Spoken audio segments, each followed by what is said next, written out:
முன்னொரு ஆனாய் போற்றி, பராய்த்துறை மேவிய பரணே போற்றி, சிராப்பள்ளி மேவிய சிவனே போற்றி, அண்ணாமலையமன்னா போற்றி, கண்ணார் அமுத கடலே போற்றி, காவாய் கனகத்திரளே போற்றி, கைலை மலையானே போற்றி போற்றி.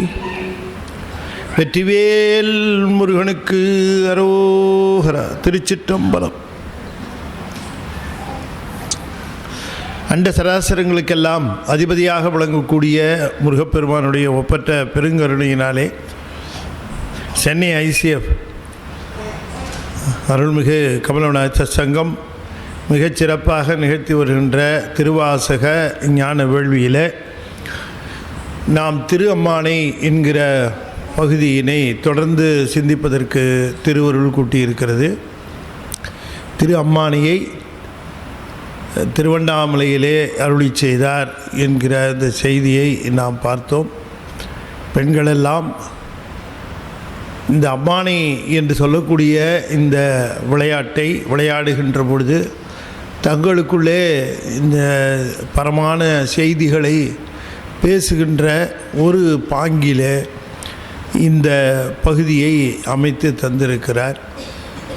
உயர்ந்த செய்திகளை நாம் எப்பொழுதும் நம்முடைய சிந்தனையிலே வைத்து கொண்டே இருக்க வேண்டும். கூடிய மட்டும் நம்முடைய சிந்தனைகளை நாம் தூய்மைப்படுத்துவதிலே மிக கவனமாக இருந்தால் இந்த சிந்தனைகளுக்கு தக்கவாறு நம்முடைய செயல்களும் நம்முடைய சூழ்நிலைகளும் இறைவன் மாற்றி அமைக்கின்றான் என்று நாம் அருளாளர்களுடைய அந்த போதனைகளிலிருந்து நாம் உணரலாம். எனக்கு சூழ்நிலை சரியில்லை சார், எனக்கு சந்தர்ப்பங்கள்லாம் சரியாக இல்லை, அதனால தான் நான் படிக்கலை, போகலை, பார்க்கலைங்கிறது ஒரு காரணமாக ஏற்றுக்கொள்ளப்பட மாட்டாது. நமக்கு அந்த எண்ணமானது தூய்மையடைய ஆரம்பிக்கிற பொழுது நாம் ஒன்றை விரும்புகிறோம், ஒன்றை இச்சிக்கிறோம் என்று சொல்லுகிற பொழுது அந்த இச்சைக்கு தகுந்தவாறு தான் நம்முடைய வாழ்க்கை முறை அமைகிறது என்பது தான் அடிப்படையான சைவ சித்தாந்தம். நாம் எதை இச்சிக்கிறோமோ அந்த இச்சைக்கு தகுந்தவாறு தான் வினைகளும் சூழ்நிலைகளும் எல்லாமே அமைகிறது.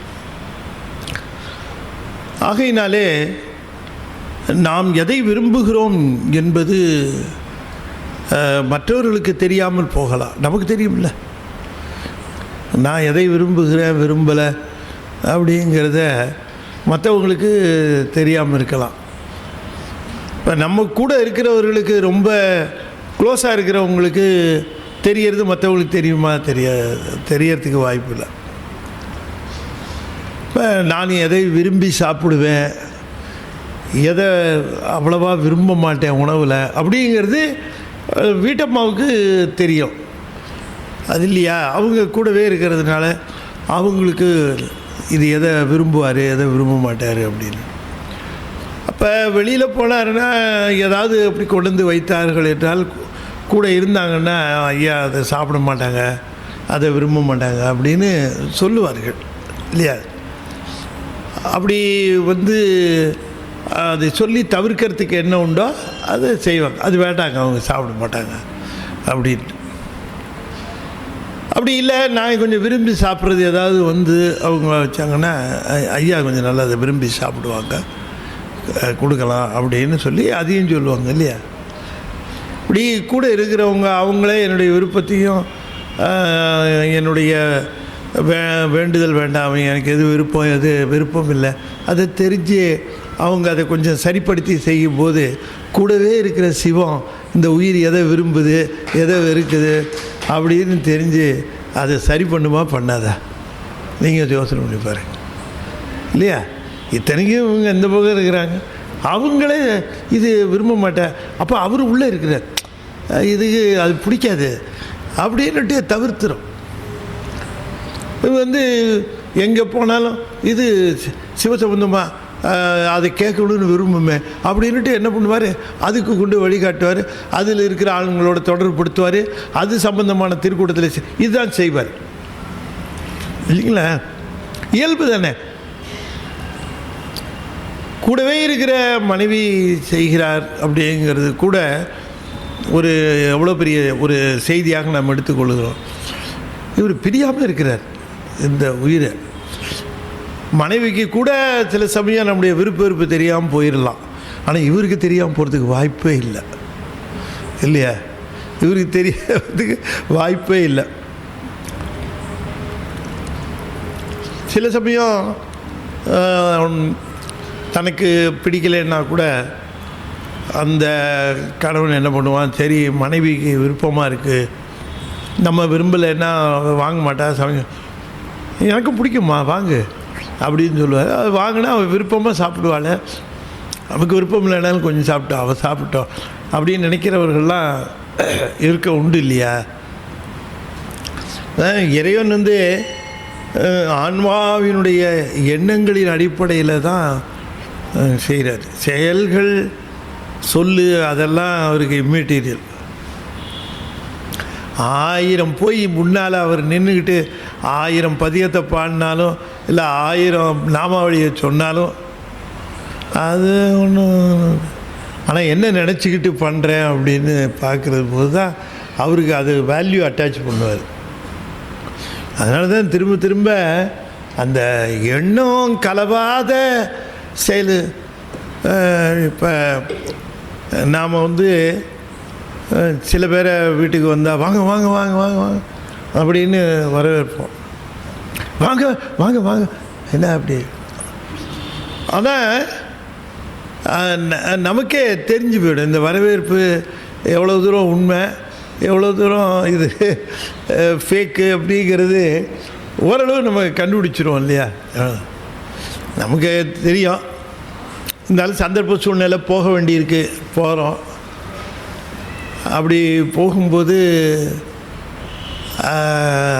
அவங்க தவிர்க்க முடியாமல் சந்தோஷமாக வரவேற்கிற மாதிரி வரவேற்றாலும் கூட அவர்களுக்கு கொஞ்சம் அதில் வந்து அவ்வளோ விருப்பம் இல்லைங்கிறதெல்லாம் நம்ம கண்டுபிடிச்சிருவோம் இல்லையா?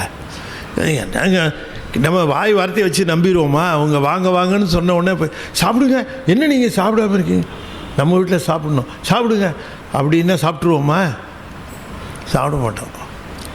இது வாயிலேருந்து வர வார்த்தை, சாப்பிடுன்னு உள்ளேருந்து வரதில்லை அப்படிங்கிறது நமக்கு நல்ல தெளிவாக தெரியும். ஏன்னா சாப்பிடு சாப்பிடுன்னு சொல்லுவானே தவிர சமயக்கட்டு பக்கமே போக மாட்டான்.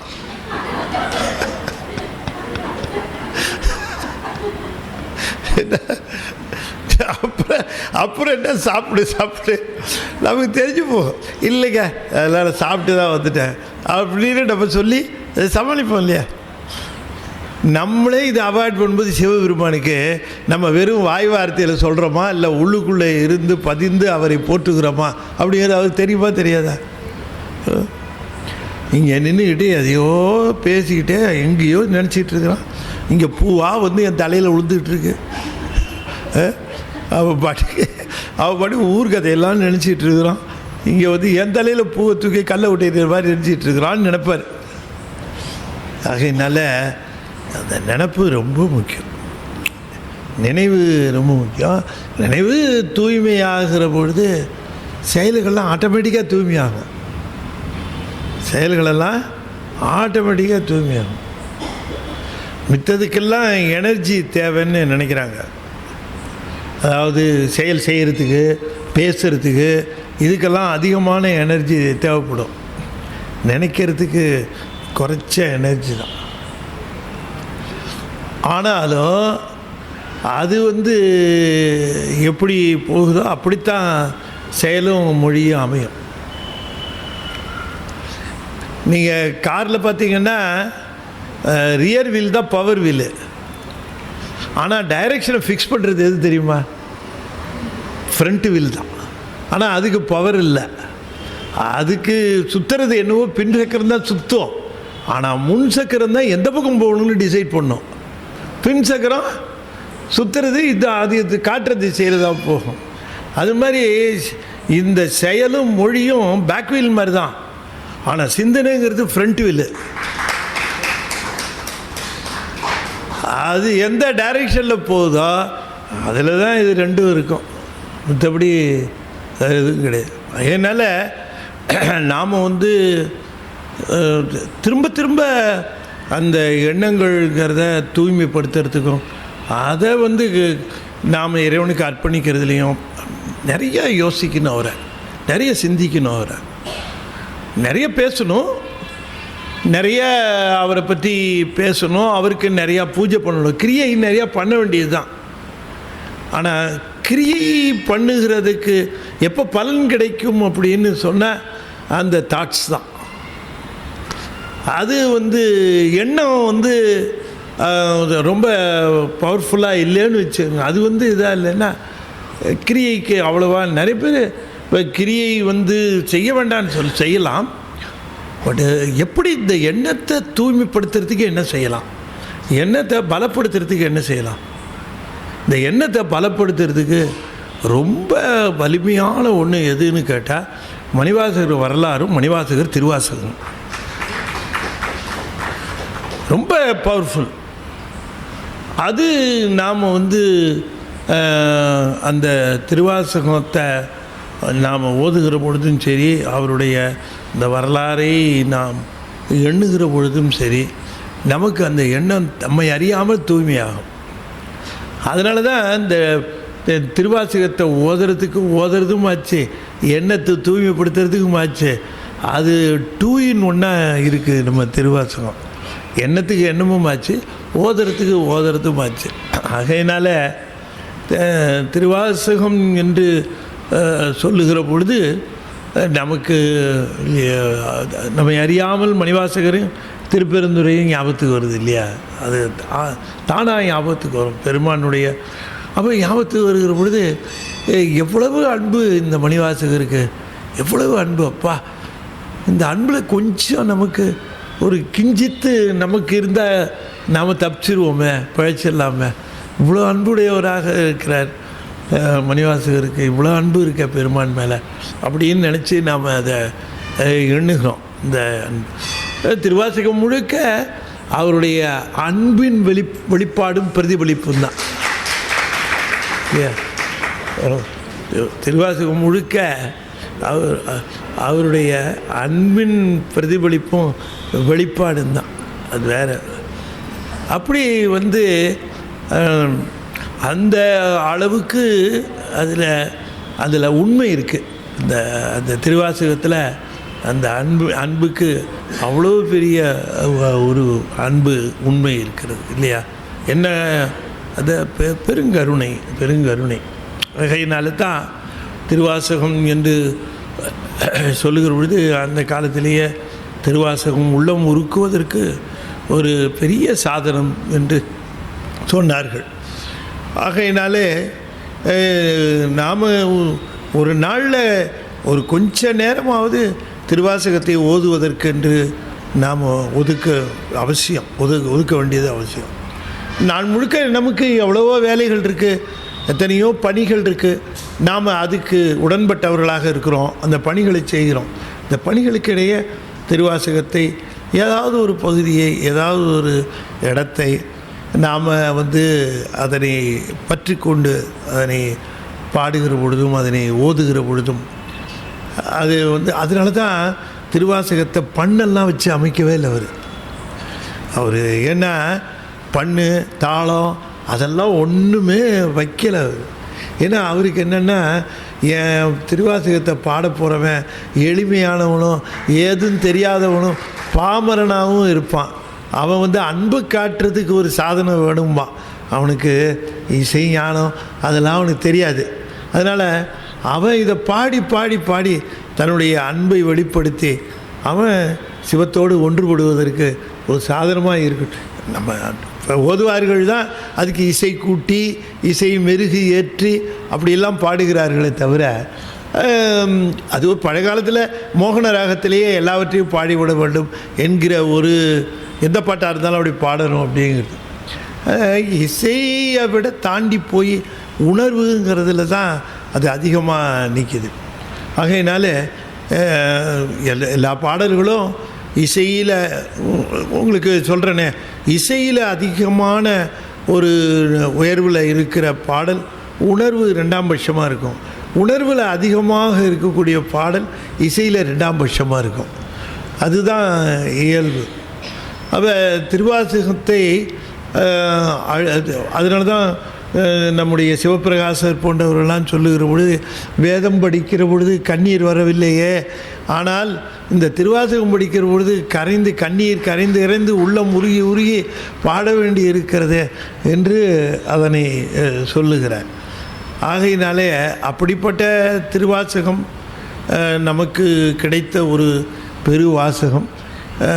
நிச்சயமாக மற்றவர்கள் பார்த்து பொறாமப்படலாம். பொறாமப்படுறதை விட பெட்டர் அவங்க தமிழ் கற்றுக்கிட்டு திருவாசகத்தை படிச்சிடலாம் பேசாமல், இல்லையா? அது செய்யலாம். நான் தாழ்வார் சொல்லலை. ஆழ்வார்கள் பாசுரங்கள் பண்ணியிருக்காங்க. 12 ஆழ்வார்களும் 4000 பாடல்கள் திவ்ய பிரபந்தம் அருளி செய்திருக்கிறார்கள். அவங்களுடைய திருமாலுக்கு அருளி செய்திருக்கிறார்கள். அற்புதமாக பாடல்கள் அருளி செய்த அந்த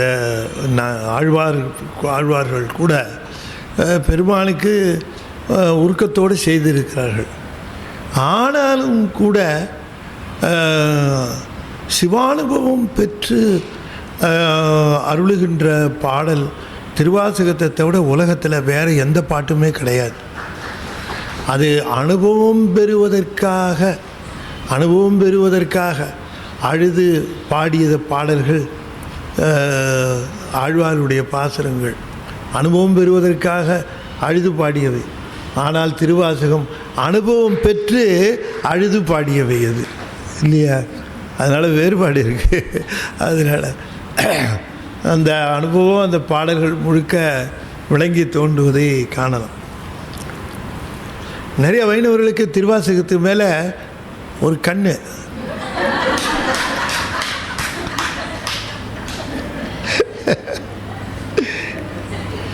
எதை பற்றியும் பேசுவாங்க, திருவாசகத்தை பற்றி பேச மாட்டாங்க. அதை பற்றி பேச மாட்டாங்க.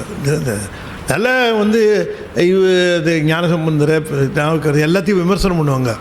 ஆனால் திருவாசகத்தை பேசவே மாட்டாங்க. அந்த விமர்சனத்துக்கு வரமாட்டாங்க. ஏன்னா அவங்களே அதை பாட ஆரம்பித்தா ஒடிஞ்சிருவோமோன்னு நினைப்பாங்க.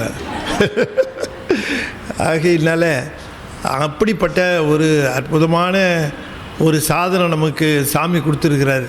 திருப்பெருந்துறை பெருமான் ஒரு சாதனத்தை சைவர்களுக்கு கொடுத்துருக்கிறார். இப்போ நம்மை விட பேர் பெற்றவர்கள் யார் சொல்லுங்க பார்க்க? நம்ம விட பாக்கியம் பெற்றவர்கள் யாராக இருக்க முடியும்? இருக்கிறதுக்கு வாய்ப்பு இல்லை. அது பெருமான் எப்படிப்பட்டவர்னு சொல்லுகிறார். ஓயாதே உள்குவார் உள்ளிருக்கும் உள்ளானை. அவருக்கு சிவபெருமானுக்கு எத்தனையோ பேர் இருக்குது. பெருமானுக்கு இல்லை, இவரே எத்தனையோ பேர் வைக்கிறார். ஒரு பேர் இப்போ வைக்கிறார், உள்ளான். சிவபெருமானுக்கு பேர் என்ன? உள்ளான், இல்லையா? உள்ளிருக்கும் உள்ளானை. உள்ளான்ங்கிறது உள்ளே இருக்கக்கூடியவன் அர்த்தம். அது பெருமானுக்கு அதை பேராகவே சொல்லிட்டார், உள்ளான் என்று சொல்லுகிறார். சார், உள்ளே இருக்கிறவன் தானே அதுக்கு பொருள். உள்ளான் என்றால் உள்ளே இருக்கிறவன் என்று பொருள் அப்படின்னு சொல்லுவார்கள். இல்லை, இலக்கணப்படி இல்லை. உள்ளான் என்றால் உள்ளே இருக்கிறவன்னு பொருள்படாது. ஏன் அப்படின்னு முன்னாடியே உள்ளுன்னு சொல்லிட்டாரே, உள்ளிருக்கும்னு. இப்போ உள்ளிருக்கும்னு சொல்லிவிட்டு திரும்ப உள்ளே இருக்கிறவனேன்னு வர, அது தமிழா? புரியுதா உங்களுக்கு? உள்ளே இருக்கும் உள்ளே இருக்கிறவனை அப்படின்னு வருமா? வராது. உள்ளே இருக்கும் உள்ளானாகிய சிவபெருமானே, அது சிவபெருமான் பேர். உள்ளிருக்கும் சிவனை, உள்ளிருக்கும் மகாதேவனை, உள்ளிருக்கும் பெருமானை, உள்ளிருக்கும் உள்ளானை, இல்லையா? இலக்கணம் தெரிஞ்சவங்ககிட்ட பதில் சொல்ல முடியாது. அது உள்ளிருக்கும்னு சொல்லிட்டாரு. அப்போ டெலிபரேட்டாக அவர் வந்து உள்ளிருக்கும்னு முதல்ல சொன்னதுக்கு பிறகு உள்ளான்ங்கிறது சிவபெருமானுடைய. அதனால் நம்ம தைரியமாக பேர். இப்போ அப்பர் சுவாமிகள் சொல்லுகிறார் பாருங்க, துஞ்சிருள் காலை மாலை தொடர்ச்சியை மறந்திராதே. அவர் சுவாமிக்கு பேர் தொடர்ச்சிங்கிறார். அது மாதிரி இவருக்கு உள்ளான். அதனால் தைரியமாக நம்ம சிவபெருமானுக்கு உள்ளான்னு பேர் சொல்லியே கூப்பிடலாம். உள்ளான், எங்கும் உள்ளான், இங்கும் உள்ளான், அங்கும் உள்ளான், இங்கும் உள்ளான், அங்கும் உள்ளான். உள்ளான் இல்லையா? ஆனால் அவனை இல்லான் இல்லான்னு சொல்லுகிறார்களே இல்லையா? இல்லைப்பா, அவன் உள்ளான். இல்லான் இல்லை, அவன் உள்ளான். இருக்கிறவனே இல்லை இல்லைன்னு ஏன்பா சொல்கிறீங்க? அவன் உள்ளான். இப்போ புரியுதுங்களா அந்த உள்ளானுக்கு இருக்கக்கூடிய மதிப்பு? அது அதனுடைய உயர்வு தெரியுதா? இப்போ அது சாதாரணமாக எடுத்துகிட்டு போயிடக்கூடாது. ஓயாதே உள்குவார் உள்ளிருக்கும் உள்ளானை, ஓயாதே உள்குவாராம். இப்போ அதை தான் நான் தொடங்கும் போது உங்களுக்கு சொன்னேன். நிறைய சிந்திக்கணும், நிறையா பெருமானை சிந்திக்கிறதுக்கு நிறைய நேரம் ஒதுக்கணும், நிறையா சிந்திக்கணும். முடியல, கொஞ்சம் நேரம் நினைப்போம், கொஞ்சம் கூட்டுவோமே இல்லை? அதுதான் நம்முடைய சுந்தரன்னு சொல்ல, நீள நினைந்து அடியேன் அப்படின்னாரு. இவர் ஓயாதேன்னாரு, அவர் நீள நினைனார், அதிகமாக நினைனார். இவர் ஓயாத அடியார்கள் ஓயாதே உள்குவாராம். ஓய்வு ஒழிச்சல் கிடையாதான். ஓயாதே உள்குவார் உள்ளிருக்கும் உள்ளானை, மற்றவர்களுக்கு சேயானை. அவர்களுக்கு எங்கேயோ தூரமாக இருக்கிறவன் அவன். இவர் உள்ளே இருக்கிற உள்ளான், அவர்களுக்கு சேயானாக இருக்கிற உள்ளான். அவன் இல்லாதவன் இல்லை, அங்கேயும் உள்ளான் தான், ஆனால் சேயான். ஓயாதே உள்குவார் உள்ளிருக்கும் உள்ளானை, சேயானை, சேவகனை. இப்போ என்னதான் நீங்கள் அவனுக்கு நீங்கள் எவ்வளவு பெரிய மரியாதை கொடுத்து எவ்வளவு பண்ணாலும் அவன் உயிர்களுக்கு சேவகம்தான் பண்ணிகிட்ருக்கிறான் இல்லையா? உயிர்களுக்கு தொண்டு தானே பண்ணிகிட்ருக்கிறான். உயிர் அவனுக்கு என்ன லாபம் அதனால் சொல்லுங்கள் பார்க்கலாம். சேவகம் என்பது சேவையிலிருந்து வந்தது. சேவை என்பது என்ன என்று கேட்டால், எது சேவை? அதுக்கு ஆங்கிலத்தில் வாலண்டரி சர்வீஸ் அப்படிம்பாங்க. வாலண்டரி சர்வீஸுக்கு என்ன முக்கியமானது? பிரதிபலன் எதிர்பார்க்காதது. அதான வாலண்டரி சர்வீஸ். 5 பேர் வாலண்டரி சர்வீஸில் இருக்கிறாங்க அப்படின்னு வாலண்டரி சர்வீஸ் பண்ண வந்திருக்காங்க, வாலண்டியர்ஸ் அப்படின்னா என்ன அர்த்தம்? எதுவும் எதிர்பார்க்க மாட்டாங்க. சாப்பிட்டியான்னு கூட கேட்க வேண்டாம், தண்ணி குடிச்சிங்களான்னு கூட கேட்க வேண்டாம். அவங்க பணியை செய்வார்கள், தொண்டை செய்வார்கள். அவங்க தானே வாலண்டியர்ஸு இல்லைங்களா? அந்த சேவை சேவகன், இது உண்மையிலேயே அந்த வாலண்டியர்ஸுக்கு பேர் சேவகர். அதுதான் சேவகர் என்றால் வாலண்டரி சர்வீஸ், சேவை செய்கின்றவர்.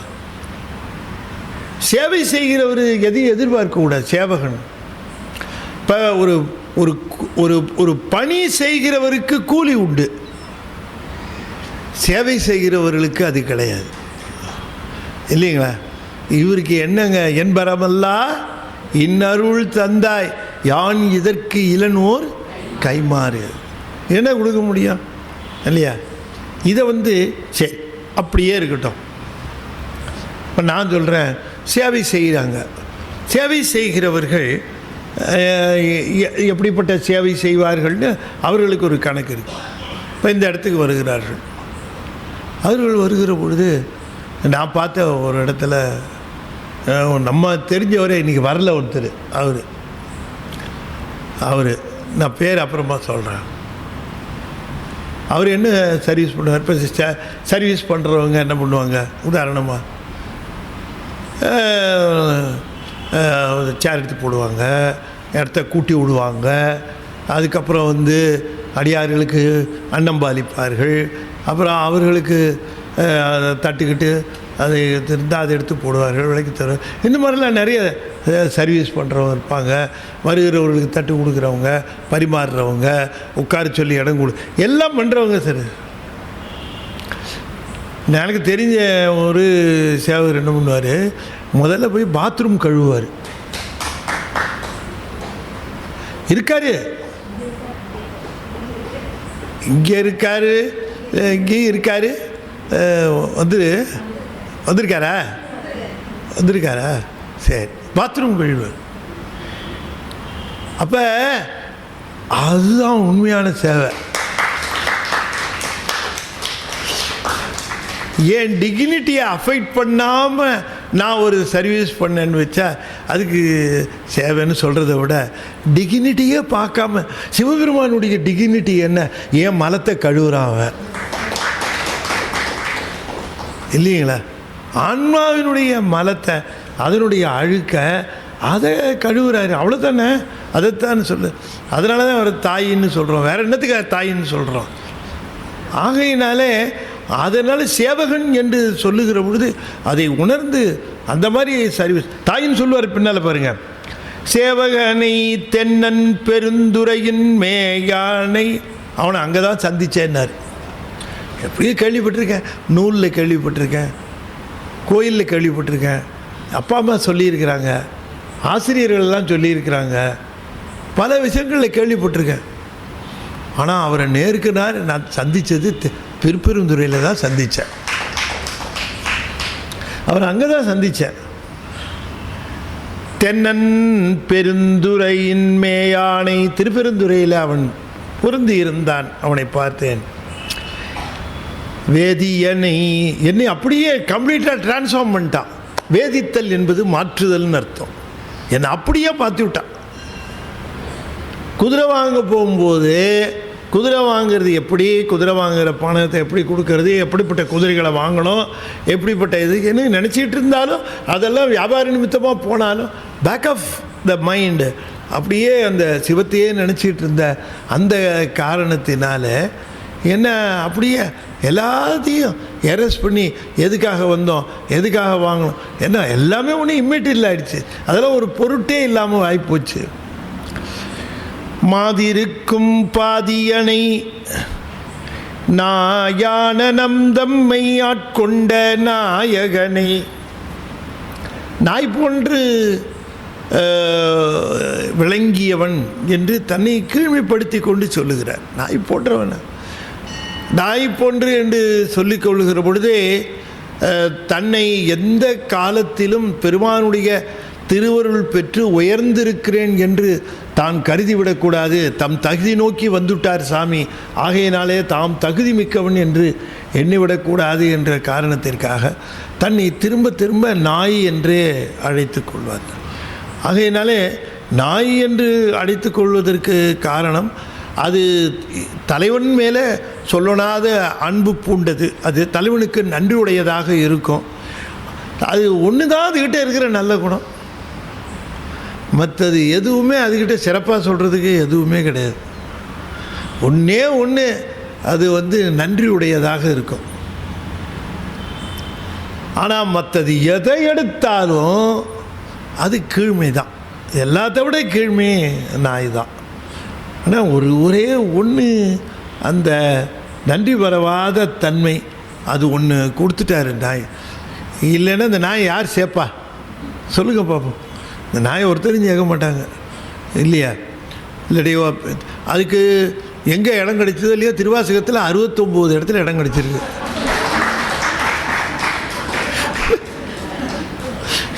சொல்லுங்க இல்லையா? என் பேரோ உங்கள் பேரோவா வந்திருக்கு, நாய் பேர் வந்திருக்கு. அப்படியே அப்படி ஒரு நிலை அதை சொல்லுகிறார். தன்னை எக்காலத்திலும் நாம் தன்னை வியத்தல் அப்படிங்கிற ஒரு குற்றத்தை செய்துவிடக்கூடாது. அப்படிங்கிறது எப்போவும் நாம் எந்த விஷயத்திலும் வேந்து கொள்ளக்கூடாது. எதற்குமே நம்மை வேந்து கொள்ளக்கூடாது. என்ன மாதிரி யார் பக்தி, என்ன மாதிரி யார் உருக்கம், என்ன மாதிரி யார் படிச்சிருக்கா, என்ன மாதிரி யார் பாடுவா, என்ன மாதிரி யார் சிறப்பு, அந்த மாதிரி தன்னை வியத்தல்னு அதுக்கு பேர். இந்த தன்னை வியத்தல்ங்கிறது தான் அது தன்னை வியத்தல் என்று சொல்லுகிறது. தன்னிடம் இருக்கக்கூடிய சிறப்பை வியத்தல். தன்னை வியத்தல் என்பது தன்னிடம் இருக்கக்கூடிய சிறப்பை வியத்தல். பரவாயில்ல, சிறப்பு இருந்தால் வியக்கலாம், இல்லாமலேயே வேந்துக்கிட்டு இருந்தார்.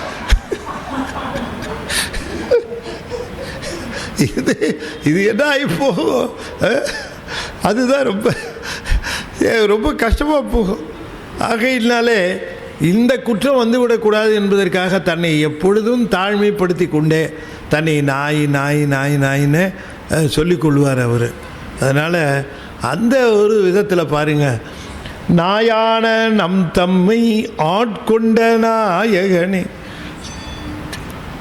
இப்போ நம் தம்மை ஆட்கொண்ட நாயகனைன்னு சொல்லணும், என்னை ஆட்கொண்ட நாயகனேன்னு சொல்லணும். இந்த என்னைன்னு சொல்கிறதுக்கு முன்னால் ஹூ அமை, பாண்டிய நாட்டின் முதலமைச்சராக இருந்த எம் தம்மை ஆட்கொண்ட வேதியனை, வாதவூரனாக இருந்த எம் தம்மை ஆட்கொண்ட வேதியனை அப்படின்னு எவ்வளோ அட்ரஸ் சொல்லலாம்ல. ஆனால் அத்தனை அட்ரஸையும் ரிமூவ் பண்ணிட்டு ஒரு அட்ரஸ், நாய்ங்கிற அட்ரஸ் மட்டும்தான் உண்டு. நாயான எம் தம்மைன்னார். அப்போ டெர்ரிஃபிக்கு பதிவு பண்ணுறாரு இல்லையா, வேறு எந்த சிக்னிஃபிகன்ஸுமே கொடுக்க மாட்டேங்கிறார். அது ஒரு ஸ்ட்ராங்காக அங்கேயும் இங்கேயுமா பார்த்தா தான் அவர் ஒரு பெரிய பதவியில் இருந்திருக்கிறாருங்கிறத கண்டுபிடிக்க முடியுமே தவிர, திருவாசகத்தை வச்சு அவர் பெரிய பதவியில் இருந்தார்னு கண்டுபிடிக்கிறது கொஞ்சம் கஷ்டம்தான். அவர் சொல்லுகிற பொழுது பாண்டியனோடு தொடர்புபடுத்தி எல்லாத்தையும் சொல்லுகிற பொழுது அரசனுக்கு நெருக்கமான ஒரு நிலையில் இருந்திருக்கிறார் அப்படிங்கிறத வச்சுக்கிட்டு நாம் அதை பார்க்க வேண்டியிருக்கு. ஆகையினால எந்த காலத்திலும் தன்னை ஒரு அந்த உயர்வான நிலையில் தாம் சொல்லிக்கொள்வது எங்கேயும் செய்யாமல், நாயான எம்தம்மை ஆட்கொண்ட நாயகனை, தாயான தத்துவனை, தாய் போன்று விளங்கிய தத்துவன். தத்துவன்னா மெய்ப்பொருளாக இருக்கக்கூடியவன். தாய் போல் தலையளித்து கருணை காட்டினான். அந்த கருணை என்னன்னு சொல்லுகிறது, ஆட்கொள்ளுகிற பொழுதே அறிவன் என்றோ என்னை அன்றே ஆட்கொண்டதுன்னு கேட்டார் இல்லையா. அப்போ தெரிஞ்சு ஆட்கொண்டார், குற்றம் இருக்குன்னு தெரிஞ்சு தான் ஆட்கொண்டார். நம்மையும் அப்படி தான் ஆட்கொள்வார். நம்ம குற்றம் இருக்கேன்னு நம்ம வருந்த வேண்டுமே தவிர அதுக்காக இறைவன் நம்ம தள்ளி விடுவார்னு நினைக்கக்கூடாது. தள்ளமாட்டார், எப்பவும் தள்ள மாட்டார் சாமி. அது எல்லாம் சரியாயிடும்னு நினைப்பார். நம்மளே நம்ம பிள்ளை எப்படி நினைக்கிறோம், இப்போ சிவன் நம்மளை நினைக்காது. கொஞ்சம் அவனுக்கு கோபம், அதனால அப்படி தான் இருப்பான், அவன் எல்லாம் சரியாயிடுவான்னு தான் நினைப்பார் சாமி. அப்படி கருணை உடைய அந்த பெருமான் இப்படி இப்போ வந்துட்டான் நம்மக்கிட்ட. என்னென்னவோ வினைகளை சேர்த்து வச்சிருக்கிறான், ஏதோ பிறவியில் சேர்ந்து கிடக்கு, எப்படியாவது தள்ளி விட்டுறணும் என்று தான் அவர் அந்த நுகர்வை ஏற்படுத்துகிறார். ஆன்மாவுக்கு வினைப்பயன் நுகர்வை ஏற்படுத்துகிறார். தானே உலகேழும் மாயானி, எல்லா உலகங்களுக்கும் அவனே காரணமாக இருக்கின்றான். ஆழ்வானி, அந்த உலகங்களை ஆள்கின்றவனாகவும் அவன் இருக்கின்றான். பாடுதும் கான் அம்மானாய், பண் சுமந்த பாடல் பரிசு படைத்தருளும் பெண் சுமந்த பாகத்தன் பெம்மான் பெருந்துரையான், விண் சுமந்த கீர்த்தி வியன்மன் தலத்து ஈசன்,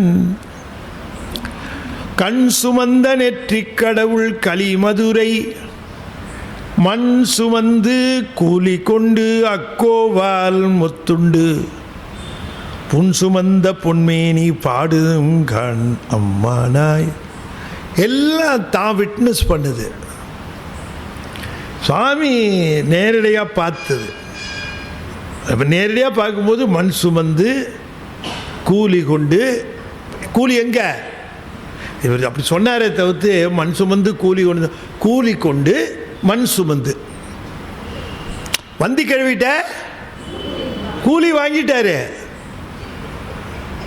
எப்போவுமே வேலை செஞ்ச பிறகு கூலி கொடுக்கறது கொஞ்சம் ஜாக்கிரதையாக இருக்கணும், அதுதான் நல்லதும் கூட. அட்வான்ஸ் பண்ணிட்டோம்னா கடைசியில் பாட்டிக்கு கெட்ட பேர் வந்தது. வந்தி கழுவி யார் அனுப்பிச்ச ஆள் இவன் தான் கேட்டாங்க. வேறு ஆளாக இருந்தால் மாட்டியிருப்பாங்க. பாட்டின்னு ஒன்று, ஐயோ பாவம் வந்தியா, அது வயசான கிளவியாச்சேன்னு தான் அவங்கெல்லாம் பாட்டியை மாட்டி விடாமல் இதால் மாட்டி விட்டாங்க பாண்டியன்ட்ட. அதனால் அதை ரொம்ப அழகாக சொல்கிறார். பிட்டுக்கு மண் சுமந்துன்னு, பிட்டுக்கு நேர்படன்னு அங்கேயும் சொல்லுகிறார். பிட்டுன்னே சொல்கிறார். இங்கே கூலின்னு சொல்கிறார், இன்னொரு இடத்துல பிட்டுன்னே சொல்கிறார். கூலியாக வாங்கினது பிட்டு. இவர் கூலி வாங்கினா ஒழுங்காக வேலை செய்யணுமா இல்லையா? வேலை செய்யலைன்னா சாமியாக இருந்தாலும் அடி வாங்க வேண்டியது தான்.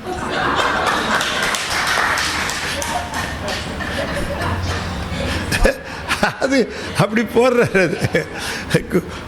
மண் சுமந்து கூலி கொண்டு சரியாக வேலை செய்யறதுனால அக்கோவால் மொத்துண்டு அப்படின்றார். எல்லாத்தையும் விட்னஸ் பண்ணியிருக்கார். அதனால் அதை சான்றாகவே அவர் குறிக்கிறார். அதனால தான் இந்த இடம் இருக்கிறதுனால தான் ஆலவாயில் சாமி இருந்தார் என்பது நிரூபணமாகிறது. அங்கே பாடல்கள் அருளி செய்திருக்கிறார் அப்படிங்கிறதையும் நாம் இக்னோர் பண்ணக்கூடாது. அப்படின்னு தான் நம்ம திருவாசக நூலில் அதை நம்ம குறிப்பிட்டிருக்கிறோம். அது ஆகையினால இதெல்லாம் அவர் சாமி விட்னஸ் பண்ணாததை எழுதவே மாட்டார்.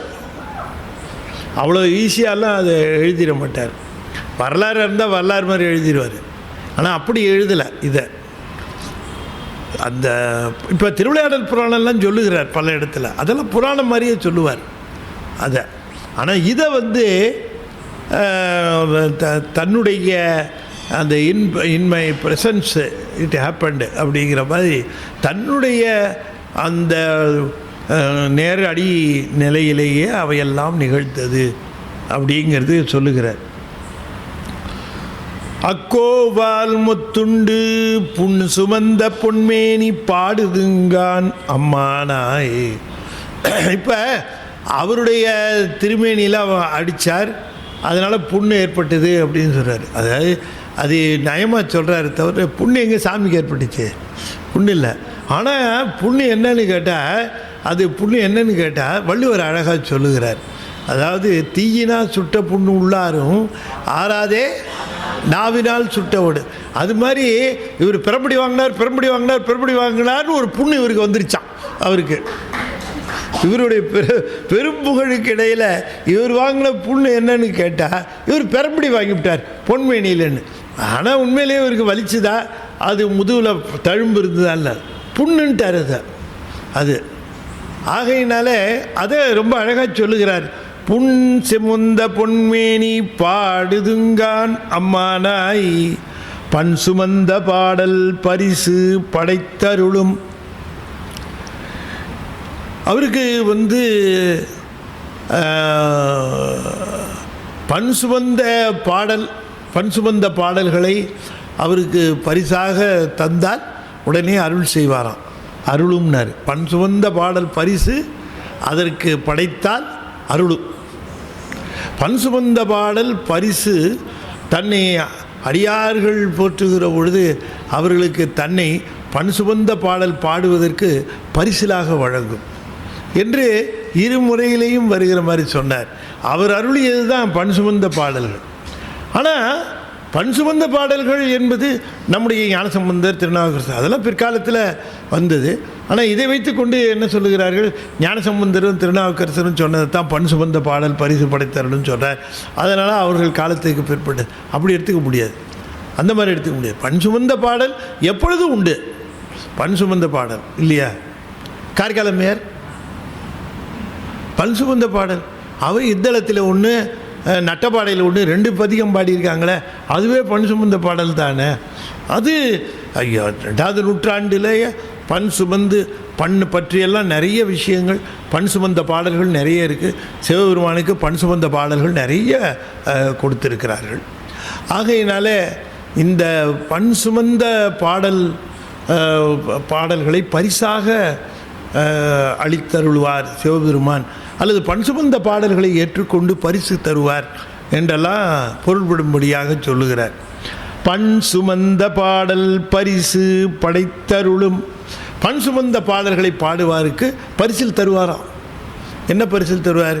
சிவபெருமான் என்ன பரிசு தருவார்? தன்னுடைய திருவடியை தருவார், பரிசிலாக தருவார். தன்னுடைய திருவடியை பரிசிலாக தருவார். மாணிக்கவாசகர் பண் சுமந்த பாடலைன்னாலும் நல்ல கவனமாக கேட்கணும். இது மோகனத்தில் பாடினதுன்னு எத்தனையோ சொன்னாலும் கூட அவர் பண் சுமந்த பாடல்கள் என்ற நோக்கில் பாடாமல் அவையெல்லாம் அன்பு சுமந்த பாடல்களாக அவற்றையெல்லாம் அருளி செய்தார். அந்த பாடல்கள் எல்லாவற்றையும் அன்புக்கு முதலிடம் கொடுத்து அதனை அருளி செய்தார். ஆனாலும் பண் சுமந்த பாடல்கள் சிவபெருமானுக்கு ரொம்ப பிடிக்கும். நீங்கள் அப்படியே அதனை பெற்றுக்கொண்டு பாடினால் அவர் தன்னை பரிசாக அருளுவார். அதனால தான் பின்னால் வந்தவர்களெல்லாம் பண் சுமந்த பாடல்கள் அருளி செய்தார்கள். பெண் சுமந்த பாகத்தன் பெம்மான் பெருந்துரையான் விண் சுமந்த கீர்த்தி. விண்ணவர்கள் எல்லாம் புகழ்கின்ற முதற்பொருளாக விளங்குகிறவன் சிவபெருமான் தான். அவன் பெண் சுமந்த பாகத்தன், பெண்ணை ஒரு பாகத்திலே சுமந்து கொண்டு இருக்கிறான். இப்போ நாம் ஒரு பாதியை தந்தோன்னு சொல்லி கொண்டிருக்கிறோம். சிவபெருமான் ஒரு பாதியை அம்பாளுக்கு கொடுத்தாருங்க. சாமி சொல்கிறாரு சுமக்கிறாருங்க. இப்போ நான் தோளில் என் பையனை உட்காந்து வச்சுக்கிட்டேன்னு வச்சுக்குவோம். என் பையனை இங்கே தோளில் உட்கார வச்சுருக்கேன். சின்ன பையன், அவனுக்கு தெரிலங்கிறான். அவனை தூக்கி இங்கே உட்கார வச்சேன் தோளில். இப்போ நான் சுமந்த பையன். இப்போ அந்த பையனை நான் சுமக்கும் போது என் தோல் தெரியுமா? தெரியாது. தோல் தெரியாது இல்லையா? பாதி உடம்பு மேலே இந்த அம்மா சாஞ்சிகிட்டு இருக்கு அவர் மேலே. அதனால் இந்த பெண் சுமந்த பாகத்தனவர் அந்த அம்மாவை சுமந்துக்கிட்டு இருக்காருன்றார். பெண் சுமந்த இந்த வார்த்தை மணிவாசகரை தவிர்த்து வேறு யாரும் சொல்லலை. அதில் எல்லா இடத்துலையும் பல இடங்களில் உமையொரு பாகன், இடப்பாலன் எல்லாம் சொல்லுவாங்க. ஆனால் பெண் சுமந்த பாகத்தன் அப்படின்னு அம்பாளை சுமந்து கொண்டு இருக்கிறார் அப்படின்னு அதை சொல்லுகிறார். பெண் சுமந்த பாகத்தன். பண் சுமந்தங்கிறது பண் நிறைந்தன்னு ஆகும். பெண் சுமந்தன்னா பெண்ணை தாங்கியன்னு அர்த்தம். சுமந்தன்னு வார்த்தை வந்தாலும் கூட பொருள் வேற வேற உண்டு அதுக்கு. பண் சுமந்தன்னா பண்ணால் யாக்கப்பட்ட, பண்ணால் செய்யப்பெற்ற அப்படின்னு அர்த்தம். பண்ணால் செய்யப்பெற்ற அப்படின்னு அர்த்தம். பெண் சுமந்த என்றால் பெண்ணை தாங்கிய பாகத்தன், பெண்ணை தாங்கிய பாகத்தன் அப்படின்னு அர்த்தம். விண் சுமந்த அப்படின்னா விண் முழுவதும் நிறைந்தன்னு அர்த்தம். அந்த இடத்துல சுமந்த என்பது நிறைந்த அப்படின்னு அர்த்தம். விண் சுமந்த கீர்த்தி, விண்ணகம் முழுவதும் இவர் புகழ் நிறைந்திருக்கு. வேறு யாருக்கும் அங்கே புகழ் இல்லை. விண்ணகம் முழுவதும் யாருக்கு புகழ்னா சிவபெருமானுக்கு தான். கீழே வந்தால் சிவபெருமானோடு சேர்த்து இன்னும் 2-3 பேருக்கு புகழ்ச்சி இருந்துகிட்ருக்கு. ஆனால் விண்ணுக்கு போனால் அங்கே ஒரு புகழ்ச்சி யாருக்கு உண்டு? சிவபெருமானுக்கு உண்டு. அதனால் விண்ணிலே நிறைந்த புகழ் உடையவன். அந்த இடத்துல சுமந்தங்கிறதுக்கு நிறைந்த. விண் சுமந்த கீர்த்தி வியன் மண்டலத்தீசன் கண் சுமந்த நெற்றி கடவுள். கண் சுமந்த அப்படின்னாரு, கண் வெளிப்படுகின்ற கடவுள். அது சுமந்தங்கிறது வெளிப்படுதல்னு அர்த்தம். சுமந்தங்கிறது வார்த்தை ஒன்றா இருந்தாலும் ஒவ்வொரு இடத்துக்கும் ஒரு பொருள். இதே நீங்கள் பார்த்தீங்கன்னா நம்ம ஞானசம்பந்தர் அப்படியே ரொம்ப அழகாக அவர் எழுதுவார். கண்காட்டும் முதலானும் கடல் காட்டும் கையானும் அப்படின்னு எழுதுவார். காட்டும் காட்டும்னு வரும், ஆனால் எல்லாத்துக்கும் வேறு வேறு பொருள் அதில். அதுவும் நீங்கள் பார்க்கணும். அப்படி இந்த சுமந்தங்கிறதுக்கு சுமந்தன்னு சொன்னாலும் அதுக்கு உரிய பொருள்களை தந்து கண் சுமந்த நெற்றி கடவுள் கலிமதுரை. அப்புறம்தான் மண் சுமந்து அப்படின்னார், சுமையாக எடுத்து அப்படின்னார். மண் சுமந்து கூலி கொண்டு, மண் சுமந்து கூலி கொண்டு. சரி, கூலி எடுத்துக்கிட்டார், மண்ணை சுமந்து இருக்கிறார், வேலை செஞ்சிருக்கிறாரே அப்படின்னு நமக்கு தோணும். சுமந்தாரே தவிர கொட்ட வேண்டிய இடத்துல கொட்டலை. அதை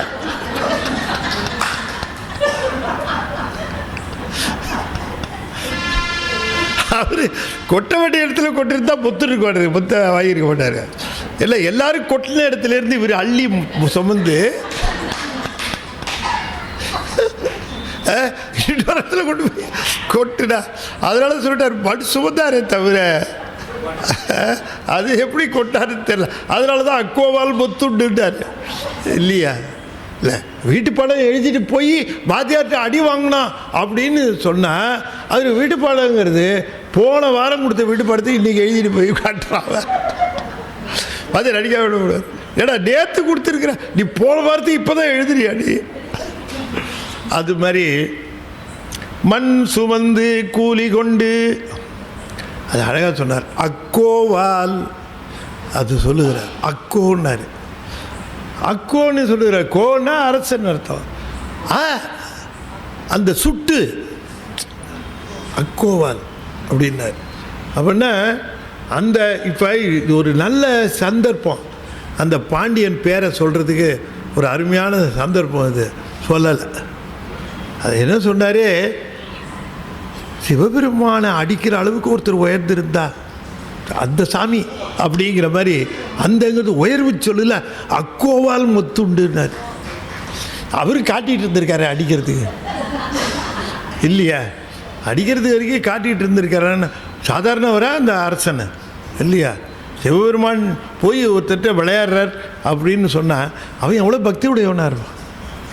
அவன் அவ்வளோ பக்தி இருக்கிறதுனால தான் அந்த மணிவாசகருடைய பெருமை தெரிஞ்சு திருப்பெருந்துறையை சிவன் கோயிலாக கட்டாமல் மாணிக்கவாசகர் கோயிலாக கட்டினாங்க. யோசனை பண்ணுங்க. சிவன் கோயிலால் கட்டி இருக்கணும், இல்லை மாணிக்கவாசகர் கோயிலாக கட்டி. அதுதான் பாண்டியனுடைய பெருமை. பாண்டியனுக்கு எவ்வளோ பெருமை, எவ்வளோ உயர்வு. பாண்டியனை நம்ம லேசாக நினச்சிடக்கூடாது, அவ்வளோ பெருமை. பண் சுமந்த பாடல் பரிசு படைத்தருளும் பெண் சுமந்த பாகத்தன் பெம்மான் பெருந்துரையான் வின் சுமந்த கீர்த்தி வியன் மண்டலத்து ஈசன் கண் சுமந்த நெற்றிக் கடவுள் கலிமதுரை. கலிமதுரைன்னாரு. மதுரைன்னு பேரை யூஸ் பண்ணியிருக்கார் சாமி. அப்போவே மதுரைங்கிற பேரை அவர் யூஸ் பண்ணியிருக்கார். கலிமதுரைன்னு ஆரவாரமிக்க மதுரைன்னார். கலி என்றால் ஆரவாரமிக்கன்னு அர்த்தம். ஆரவாரமிக்க கலிமதுரை. அந்த மதுரையில் அவ்வளோ ஆரவாரமிக்க மதுரையில் மண் சுமந்து கூலி கொண்டு அக்கோவால் மொத்துண்டு. அது பெருமான் 36 தத்துவங்களில் நாதத்துக்கு அப்பால் இருக்கிறவன். அவன் முதல் தத்துவமாக இருக்கக்கூடிய மண்ணையே சுமந்தானவன். அவ்வளோ கீழே இறங்கி வருவான். அவன் இறங்கி வரத்துக்கு நிலத்துக்கு நிலம், நீர், தீ, காற்று, ஆகாயம் அப்படி போகுது. பூதங்கள்லேருந்து ஆரம்பித்து 36 தத்துவம் போய் நாதம் போய் நாதத்துக்கு மேலே இருக்கிற பெருமான் டவுன் டு எர்த்தும்பாங்க ஆங்கிலத்தில். டவுன் டு எர்த்து வர ஒரே சாமி இல்லையா? நம்ம சாமி தான். அதே என்ன ஒரு பெரிய ஒரு இதுன்னு கேட்டிங்கன்னா, நம்ம சிவபெருமானை அனுபவித்த மணிவாசகர் நமக்கு திருவாசகத்தை நம்முடைய மொழியாகிய தமிழிலேயே கொடுத்தார். அவர் என்ன மொழியில் பேசினாரோ அந்த மொழியிலேயே படிக்கிறோம் அருளாளர். ஆனால் மற்ற அருளாளர்கள்லாம் என்ன மொழியில் பேசுகிறாங்களோ அந்த மொழியில் அவர்கள் நூல்கள் இல்லை. இப்போ இயேசு கிறிஸ்து என்ன மொழியில் பேசினாரோ அந்த மொழியில் பைபிள் இல்லை. அப்படி இல்லை, அந்த மொழியிலேயே பைபிள் இல்லைன்னா இப்போ தமிழில் இருக்குன்னா ஒத்துக்க முடியுமா? இல்லை, அந்த மொழியில் இல்லை. அவர் என்ன மொழி பேசினாரோ அந்த மொழியில் பைபிள் இல்லை. புத்தர் என்ன மொழியில் பேசினாரோ அந்த மொழியில் அவங்க திருப்பிடகம் இல்லை. நபிகள் நாயகம் என்ன மொழி பேசினாரோ அந்த மொழியில் குரான் இல்லை. ஆனால் மணிவாசகர் என்ன மொழி பேசினாரோ அந்த மொழியிலேயே திருவாசகருக்கு. எவ்வளோ ஒரு அப்போ இதை விட என்ன ஒரு சிறப்பு இருக்க முடியும் சரிங்களா? இந்த எல்லாமே டிரான்ஸ்லேஷன் தான், not the original works. But Thiruvasagam original work. அது ஒரு பெரிய பாக்கியம் இல்லையா? அந்த பெருமை உணர்ந்தவர்கள் எத்தனை பேர்? நம்மவர்களுக்கே இந்த பெருமை தெரியலையே, சரியாக தெரியலையே. எவ்வளோ தூரம் காக்காவாக கற்றுனாலும் கூட யார் அவர்களுக்கு அந்த பெருமை தெரில. தகர முத்தவையெல்லாம் தலையை தூக்கி வச்சு ஆடுறானுங்க. இல்லை என்ன சொல்கிறது சொல்லுங்கள், ஒரு விஷயம் தெரியணுமில்ல என்று சொல்லி இந்த அளவில் இன்றைய தினம் இந்த 2 பாடல்களோடு நாம் நிறைவு செய்து மீண்டும் சந்திப்போம், தொடர்ந்து சிந்திப்போம். நாளைய தினம் தை கிருத்திகை, அதனால் அடியேன் ஸ்ரீ நடராஜர் தமிழக பாராயண பக்தஜன சபையில் சுவாமிகளுடைய பஞ்சாமிர்த வண்ணம் பேசுகிறேன். எப்பொழுதுமே பரிபூஜன பஞ்சாமிர்த வண்ணம்னு செஞ்சிருக்கிறார் நம்முடைய ஸ்ரீமத் பாம்பன் சுவாமிகள். அத்தியாசிரம சுத்தாத்வைத வைதீக சிவசித்தாந்த ஞானபானு பாம்பன் ஸ்ரீமத் குமரகுருதாஸ் சுவாமிகள் அருளி செய்த பஞ்சாமிர்த வண்ணம். அந்த பஞ்சாமிர்த வண்ணத்தினுடைய விளக்கமும் பஞ்சாமிர்த வண்ணமும் அபிஷேகமும் நாளைய தினம் ஸ்ரீ நடராஜர் தமிழக பாராயண பக்தஜன சபை சைதையிலே நிகழும். அதில் பேசுகிறேன். 6 மணிக்கு நிகழ்ச்சி. அதனால் நாளைய தினத்துக்கு பதிலாக இன்றைக்கே வச்சோம் இங்கே. அதுக்கு உங்களுக்கு காரணம் சொல்கிறேன், ஏன் நாளைக்கு இருந்தது இன்றைக்கி இருக்குது அப்படிங்கிறதுக்கு சொல்லுகிறேன். நாளைய தினம் செவ்வாய்க்கிழமை தைப்பூசம் 11 செவ்வாய்க்கிழமை தைப்பூசம். சிந்தாதிரிப்பேட்டையில் அடியன் திருவருட்பாவில் 6ஆம் திருமுறைகள் நிறைய பேசியிருக்கேன் சொற்பொழிவுகள் மேலே. அதனுடைய தொகுப்பாக ஒரு USB வெளியீட்டு விழா 11ஆம் தேதி அன்றைக்கி சிந்தாதிரிப்பேட்டை சபையில் காலையில் நிகழ்கிறது. அது ரொம்ப நாளாக வச்சுருந்தாங்க. அவங்களுடைய முயற்சியில் ஒரு USB-யாக போட்டு கொடுத்துடலாம் அப்படின்ட்டு. இந்த சன்மார்க்கத்தில் 6ஆம் திருமுறையில் நிறைய விஷயங்கள் நம்முடைய சைவ சித்தாந்தத்தோடு அற்புதமாக ஒத்து போகிற அந்த செய்திகளை எல்லாம் சாமி சொல்லியிருக்கிறாங்க. நிறைய விஷயங்கள் அதை பற்றியெல்லாம் நிறையா பேசியிருக்கிறோம். அதனுடைய USB வெளியீட்டு விழா முடிந்தவர்கள் காலை நிகழ்ச்சி, மாலையில் காலையில் நிகழ்ச்சி. நம்ம 26 திருப்பெருந்துறையில் வெளியிட்ட திருவாசகம் வரலாற்று முறையில் நூல் இருக்குது, வேணுங்கிற நண்பர்கள் பெற்றுக்கொள்ளலாம். அதே போல் அதே தினம் வெளியான திருநாவுக்கரசர் சித்திரக்கதை அதுவும் இருக்குது, வேணுங்கிற நண்பர்கள் பெற்றுக்கொள்ளலாம் என்று சொல்லி இப்பொழுது நிறைவு செய்யும் முகமாக 5 எழுத்தை 5 முறை ஓதுவேன். நண்பர்கள் ஏதாவது அனௌன்ஸ் சுத்தம் பண்ணுவார்ல, அவர் ரிட்டையர் ஆகிட்டார் இந்த மாதம். ஓஹோ, துண்டு போட்டு இந்த சரி 5 கூப்பிட்டு சரி, அதுக்கு முன்னாடியே விட்டுடலாம்.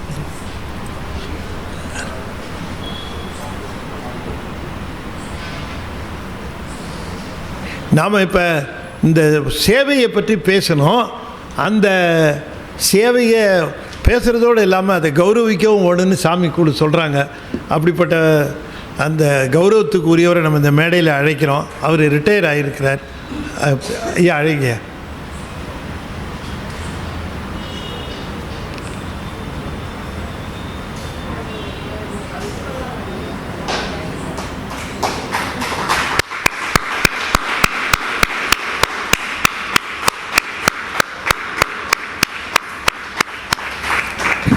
நான் அவர் உட்காந்துருது கவனிக்கலை.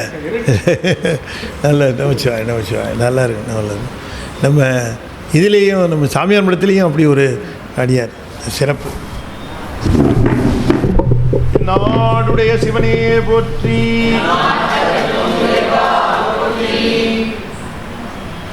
வெற்றிவேல் முருகனுக்கு.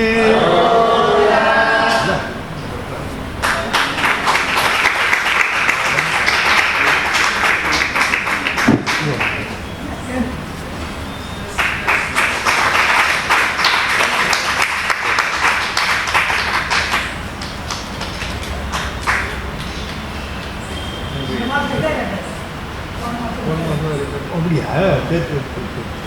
இல்லை, முழு சர்வீஸ் இனிமேல் சேர்த்துக்கு.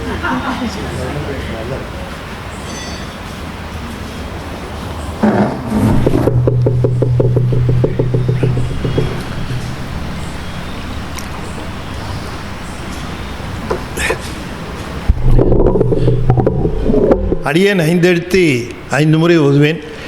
அன்பர்கள் தொடர்ந்து ஓத வேண்டும் என்று திருவடி பணிந்து வேண்டிக் கொள்கின்றேன். ஓம் நமச்சிவாய, ஓம் நமச்சிவாய, ஓம் நமச்சிவாய, ஓம் நமச்சிவாய, ஓம் நமச்சிவாய. திருச்சிற்றம்பலம். தென்னாடுடைய சிவனே போற்றி, வெற்றிவேல் முருகனுக்கு. திருச்சிற்றம்பலம். வணக்கம்.